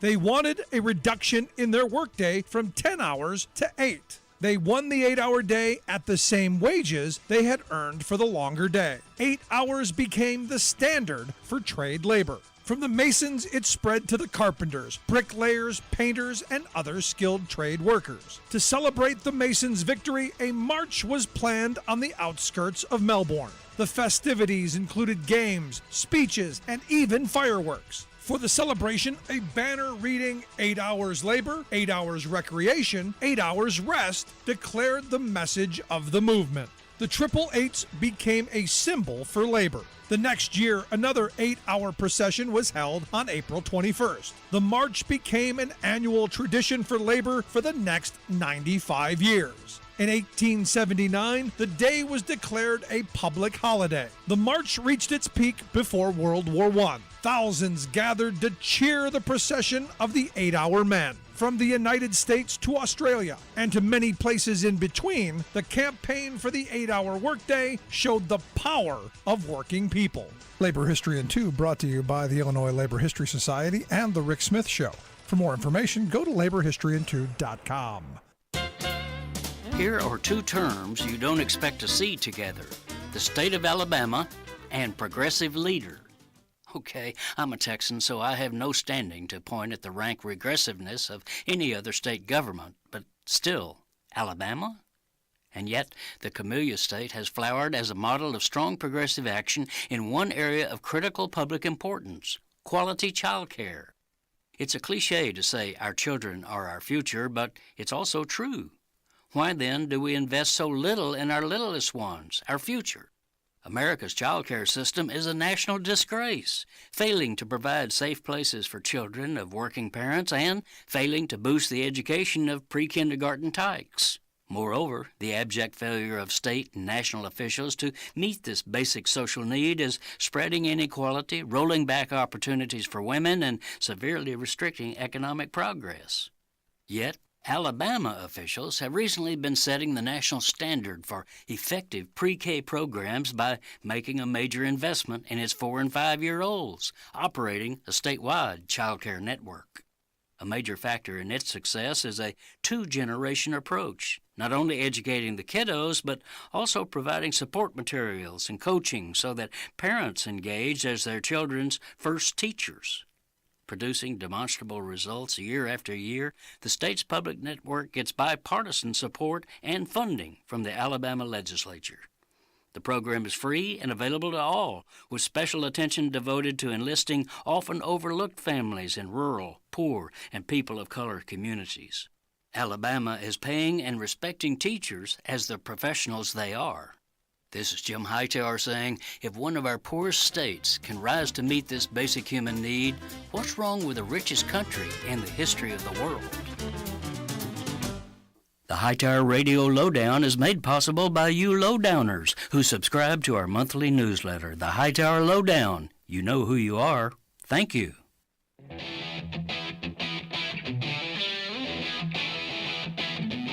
Sorry. Welcome back to the Rick Smith Show. Now, here is Rick Smith. Well, ticking away till primary day here where I'm at in Pennsylvania. And the fun, the fun. The Senate race here getting interesting as you've got, not with three-way race, you've got, the quack doctor, you got the China businessman, now you got this woman who, she's as ultra mega as you can get, man. So interesting to see how crazy Republicans are in my state of Pennsylvania. Also, some fun on the governor's side. We could get somebody who is, one of the organizers, one of the guys who was, taking people down to January 6th to lead the charge to overturn the election. But hey, patriotic day, sunny. It was, it was like a picnic atmosphere. It was just like any other day, according to the folk that I know. Yeah, this is how crazy Pennsylvania can be, and we're one election where I'm at, one election away from being, Texas or Alabama or insane. Anyway, here to share some thoughts on just how crazy things can get, not just here, but around the country. I've asked our good friend Austin Linfonte to come talk with us. Austin's a multimedia editor and reporter for Heartland Signal, heartlandsignal.com. They are our radio partners over at WCPT. AM 820 Chicago. Austin, thanks for taking time for us. No problem. Thanks for having me. Yeah, it's kind of bad in the governor's race when national media is covering it and it's like, hey, this could get really bad really quick. Yeah, I mean, you look at the fact that the Senate race here has just attracted so much attention. Probably a big part of it because you got the quack doctor, Dr. Oz, who's brought some name recognition, but just the amount of money that they've brought in, that they're slinging at each other, and the two who are spent the most money might not even win, which I think is kind of interesting as well. Yeah, I think I read somewhere that at least Kathy Barnett's getting outspent 139-1, and so, I mean, we'll talk about her later. She's something else, but if she could pull through that would actually be kind of hilarious just to see all that money going for nothing. Yeah, but I mean, this Senate race is, kind of interesting. And I guess, in this day and age of Trump's, the ultra mega folks and a Republican Party trying to find some bit of way away from that, it's kind of an interesting dynamic. Here in the state, you got Dr. Oz, who the mega folks aren't thrilled with, and Trump supported. I think they would have gone the other way with McCormick. Interesting to see how that's going to play out, I think. Yeah, I absolutely agree. I think it's kind of, at the same time, this might be a Vance situation, which I'll be the first to admit I was wrong on your show to say that Trump voters wouldn't be enthused over Vance. He ended up winning anyway. But still, I think even with, it's kind of the same boat, just like you have someone who's been on the complete opposite side of Republican politics, especially with guns and gun control, and somehow still able to track in it and able to keep it up. Now I'm looking at this Dave McCormick again. With part of the attack on him is that he's been married up with China. I mean, I've been seeing the ads that they've been running against him. You see him, and then Dr. Quack. You got him, going after him. He isn't America first. He's Turkey first. Which you go, look. Interesting. The Senate GOP came out and said that they don't actually have a problem with him holding two citizenships, and they don't have a problem with him getting information, having voted in a Turkish election. It's really, you couldn't write this kind of a script. Yeah, definitely. I mean, even 5 years ago, you probably wouldn't expect something like that, where a dual citizen could easily get elected to that position. Yeah, I mean, it's crazy. But, I look at this Barnett woman, and, she's like the darling of the Newsmax crowd.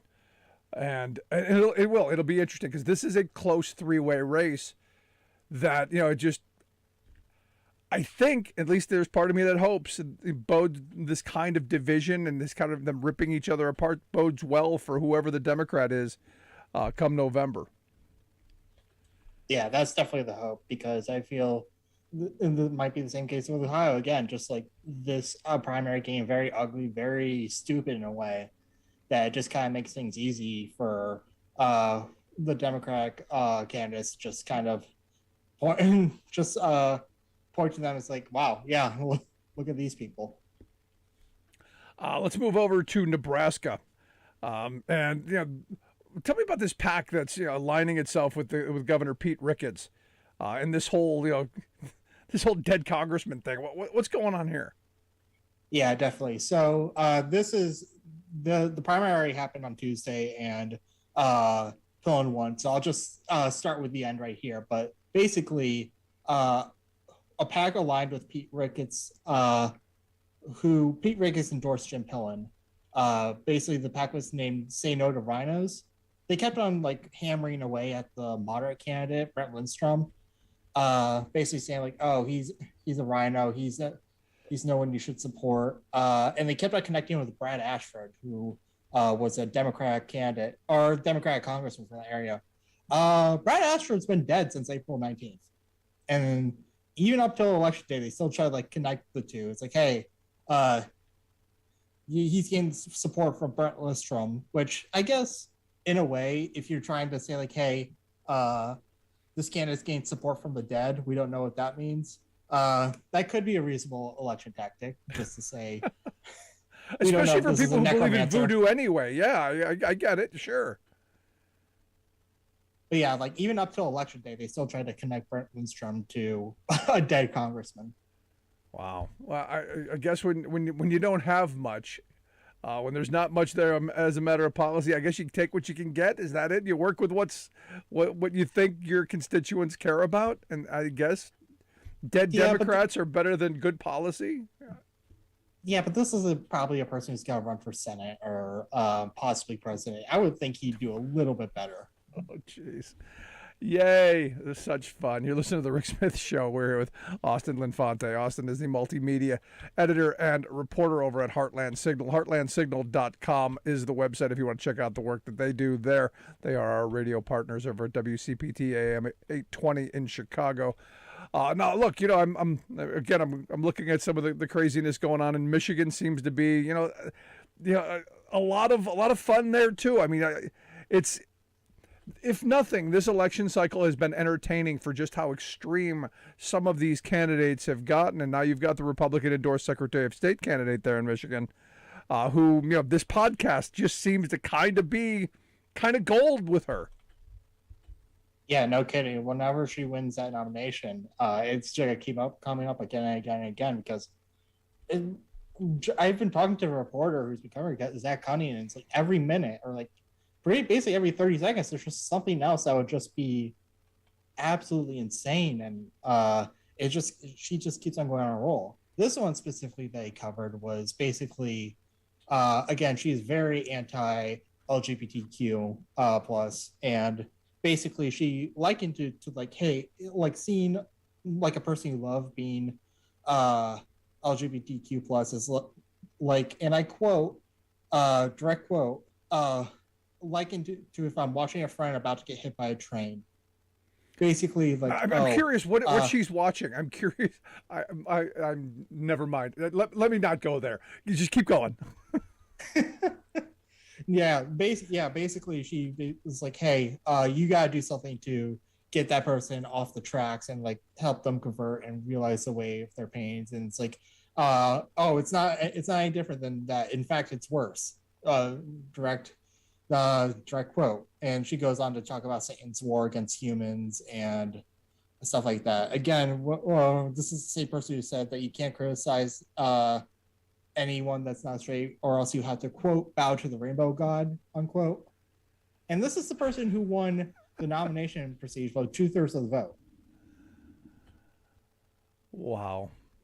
I feel yeah, I can see you. It's just like this is gonna keep on coming up again and again and again. Every single like hour-long podcast episode is essentially this, and it's absolutely gold. In the fact that it's like a gold for like absolutely insane quotes. And again, it shows that, I think, that just how far, and this is where I reach out to my Republican friends. And look, I have some that I still respect, and although we're getting to the end of that rope, because of people like this, who, I don't know what she's thinking. I don't know what's in her head. I don't know what is going through the channels of watching a friend getting hit by a train. I don't even know if she has any friends that are gay. That would be the weird part of this, because I think people have created these environments in their head. Because here's the example. I knew a guy long time ago, who was so anti same-sex marriage, anti-gay, all this stuff, but didn't actually know any, and was lecturing us about how gay marriage was going to be the end of his marriage. It was going to be the sanctity of marriage as a whole.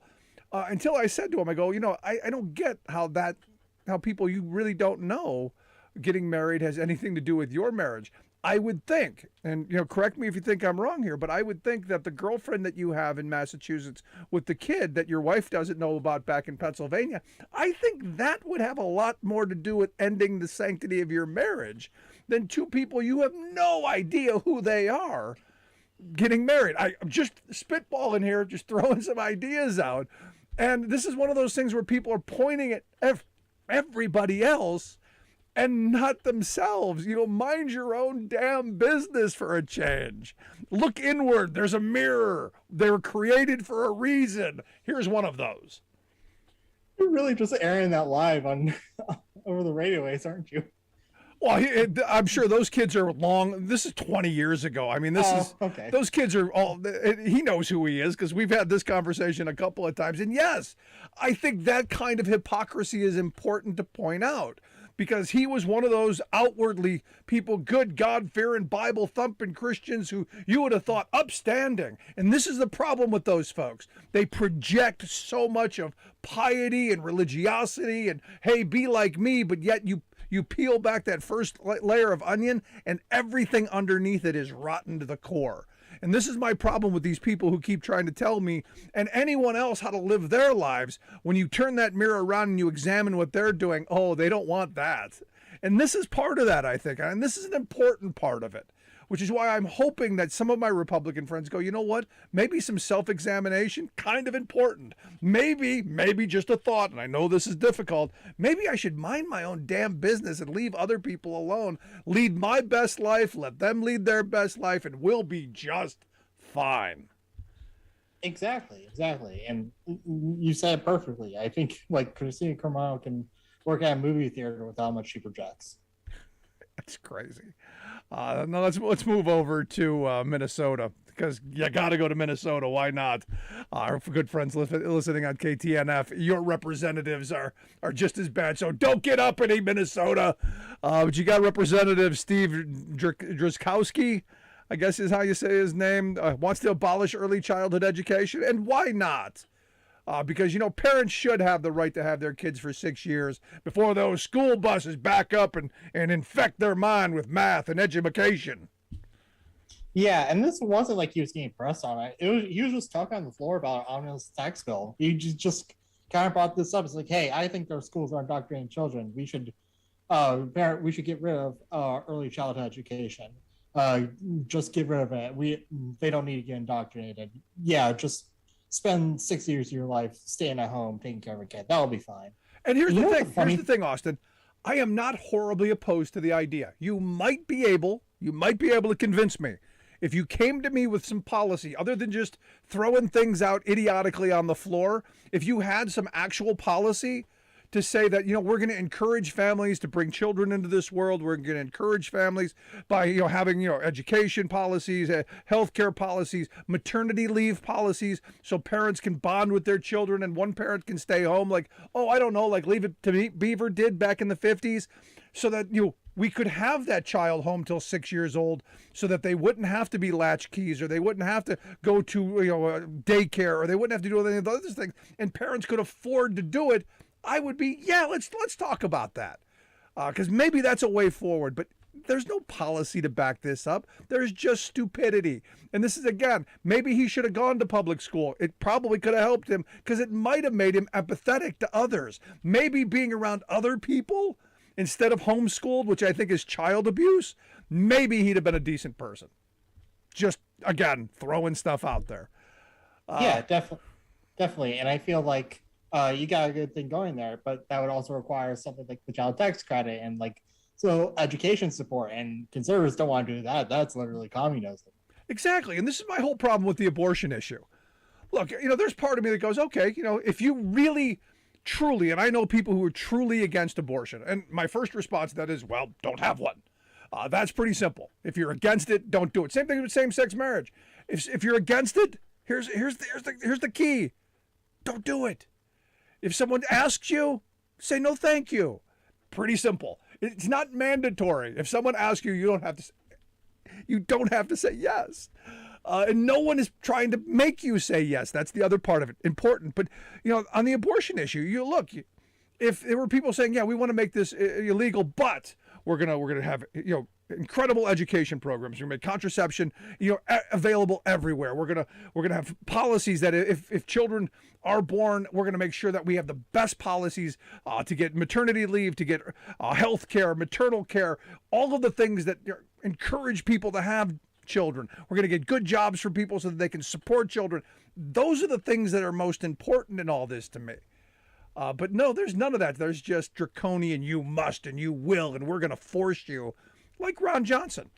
Take him, for example. He doesn't think it's going to be an issue there in the state of Wisconsin. And I'm listening, reaching out to my friends in Waukesha and Madison and Milwaukee, to our listeners there. Hey, how about making this an issue for Ron Johnson wherever he stops? But, he doesn't believe it's going to be an issue, Austin, at all. Not going to be an issue. Yeah, I was actually listening to his telephone town hall last night, and he went really hard into us. Basically, it's not going to be an issue. The state, it's going to be settled. It'll be a state's thing. Even though it's been settled since Roe. Roe was the thing that settled it, that gave it the right. So he's trying to avoid talking about it by saying, it won't be an issue, even though it's going to come up again and again and again. Yeah, and we'll see. We'll see if he's prepared. I don't think he is. Just covering Ron Johnson, I know he's kind of prone to this. Well, his strategy is simple. Say something even crazier. Something like, I don't know, COVID vaccines cause AIDS. Sure. Go even further to the extreme where people go, oh yeah, well, that's bad, but this is even worse. So focus on really crazy stuff. Yeah, it's the same kind of Trump thing where it's just like you kind of saturate with so many dumb stuff that just kind of numbs you to it. And you just have to find a way to move forward. And that's why I don't envy, or maybe I do, because I think I don't know that I read this stuff, and every time we talk, I can't help but laugh at the state of the Republican Party, but the other side of me is crying because this is the state of democracy in our country. And the state of the future, we're one election away from, oh my God, we're crazy. Rick, I have that conversation in my head every day. Every day. And that's why we're glad you're here to share some of that with the rest of us. But Austin, I appreciate the time. As always, the work you guys do is there extremely important and incredible. Hope folks will check it out at heartlandsignal.com. Austin Linfante, appreciate the time, man.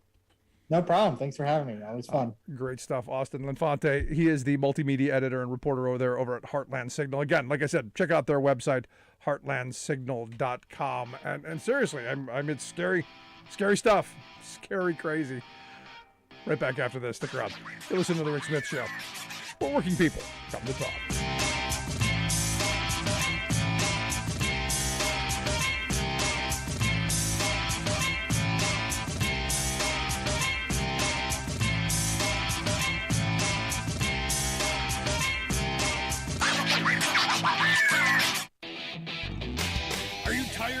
Think tank approved corporate news and commentary? Are you tired of CEOs telling you what to think, who to hate, and who to vote for? Well, welcome to the Rick Smith Show. We don't take orders from some boardroom, and we don't do focus groups or talking points. We don't work for them, and we never will. I'm Rick Smith, and I work for you. Join us daily at thericksmithshow.com and download the podcast and never miss a minute.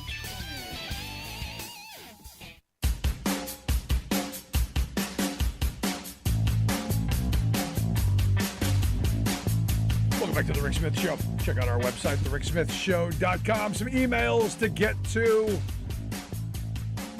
If you want to email me, you can email me, rick@thericksmithshow.com. I do answer all emails personally. Some of the crazy ones I actually use on the show, and look, I use as many as I can.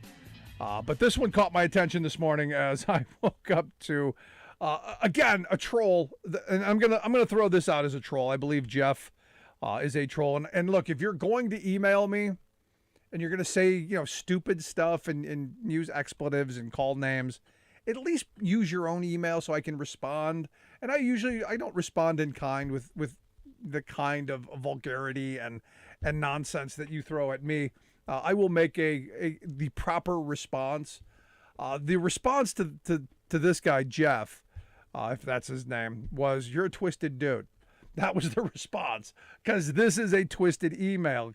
He goes into saying that, Republicans aren't taking away abortions from irresponsible women. They're giving it back to the states where it should be. No.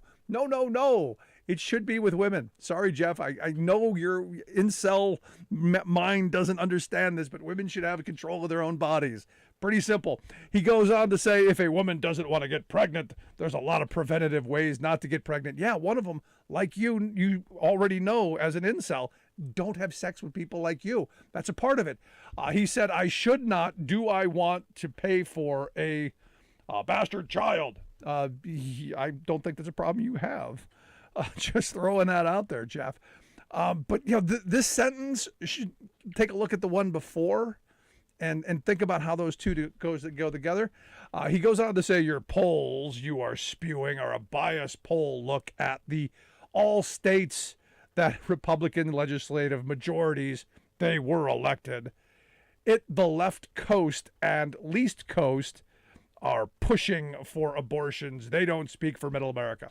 Now, I struggle reading that because it is poorly written, but I read it verbatim, word for word. So you got exactly what was written and the intent. And look, the reality is he's accurate. There are more people in middle America who are anti-abortion than there are on the coasts. It's true. I still argue that there are a majority who think it should be safe and legal, because no one, at least no one my age and older, wants to go backward to the days where women were dying in back alleys or dying from botched abortions.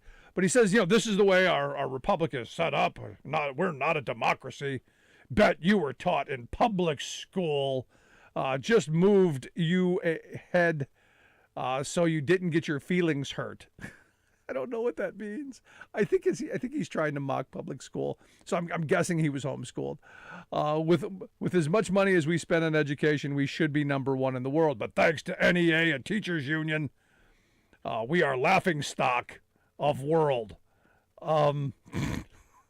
That's written verbatim. I don't know, Jeff. Here's a little advice. If you're gonna knock the NEA and teachers, you probably shouldn't do it with poorly written sentences. You should probably think about the words that you use. Maybe have someone spell check one and then grammar check two. Just throwing it out there. He says, yes, we are a divided country because this country has lost its moral standing in the world. Example, and this is where it went completely off the rails, and I got to hit this.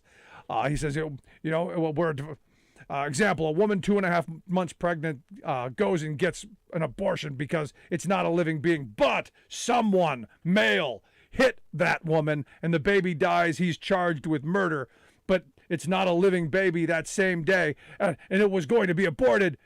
You can't have it both ways. And I'm going, Jeff, buddy, you're a twisted dude.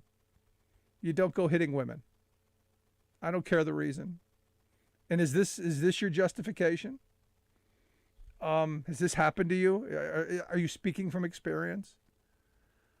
Jeff, get help. That's the best I can do it with. Now, I mean, this whole screed, all of these are right-wing talking points. All of these are things that they throw out there to grab your attention, to get incels like Jeff to write idiotic things like this and then not put their name to. This is the state of our discourse, because Jeff was a coward and Jeff didn't even allow me to respond. So that's why I did it here. So, Jeff, I hope you got that. I hope it helps you. And truly, I hope you get the help that you need. Because this, my friend, this, twisted. Love to hear your thoughts. Maybe you weigh in on Jeff's thoughts. You can email me, rick@thericksmithshow.com. If you missed any of today's program, make sure you grab the podcast there at thericksmithshow.com or wherever you get your podcasts, from iTunes to iHeart, Podbean to Stitcher, anywhere in between. Thanks so much for being here. We'll see you back here next time.